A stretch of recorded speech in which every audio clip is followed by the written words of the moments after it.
जय जिनेंद्र दर्शकों, मैं अनंत जैन आप सबका अपने YouTube channel creativity and skills में हार्दिक स्वागत करता हूं।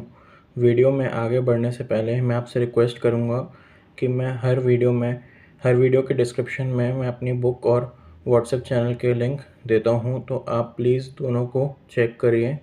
बुक के लिंक से बुक को परचेज़ करिए और व्हाट्सएप चैनल के लिंक पर क्लिक करके व्हाट्सएप चैनल को फॉलो करिए। तो आज की वीडियो में हम जानेंगे आचार्य चाणक्य के बारे में, जो कि चंद्रगुप्त के प्रधानमंत्री और गुरु दोनों थे। तो आइए बिना देरी किए वीडियो शुरू करते हैं। चाणक्य का जन्म 375 ईसा पूर्व में चणक गांव में हुआ था और इनकी संलेखना जो हुई थी वो 283 ईसा पूर्व में पाटलिपुत्र में हुई। इनके पिता का नाम चणक था और माता का नाम चणेश्वरी था। इन्होंने किताब लिखी, पुस्तक लिखी, उसका नाम था अर्थशास्त्र। वो बहुत बड़े राजनीतिज्ञ और महाज्ञानी महापंडित थे।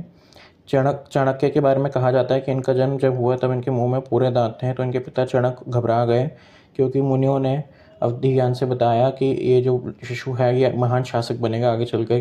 तो इनके पिता क्योंकि जैन श्रावक थे, तो इसलिए इन्होंने घबरा करके कि भाई मैं इसमें खूब जीव हिंसा होगी, खूब खून खराबा होगा जब ये शासक बनेगा इनका शिशु, तो इसलिए उन्होंने दांत उखड़वा दिए। अब दांत उखड़वाने के बाद होता यह है कि मुनि अपने अवधि ज्ञान से जान करके बताते हैं कि अब ये शासक तो नहीं बनेगा, लेकिन किसी महान इंसान को राजगद्दी पे ज़रूर बिठाएगा। तो उसके बाद में ये बात चाणक्य को उनके पिता के द्वारा पता चलती है कि बेटा तुम अब किसी महान शासक को राजगद्दी पे बिठाओगे। तो चाणक्य जब बड़े होते हैं तो इनका पैसे की कंगाली होती है इनके पास में, क्योंकि गरीब तो थे ही चाणक्य।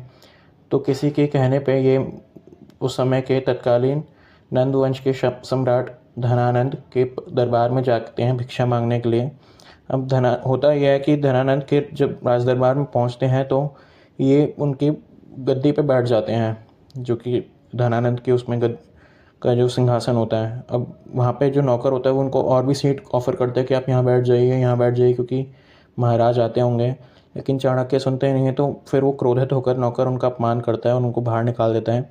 इसी बात से क्रोधित होकर के चाणक्य संपूर्ण नंद वंश के मूल रूप से उखाड़ने का प्रण लेते हैं।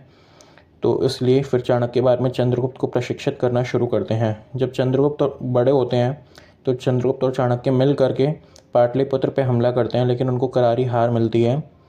तो बाद में भटकते हुए दोनों एक बुढ़िया के घर में पहुंचते हैं, जो कि खिचड़ी बना रही होती है उस टाइम पे।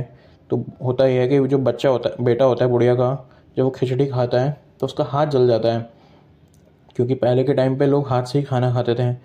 तो अब हाथ जल जाता है तो बुढ़िया अपने बच्चे को डांटती है कि यार तू भी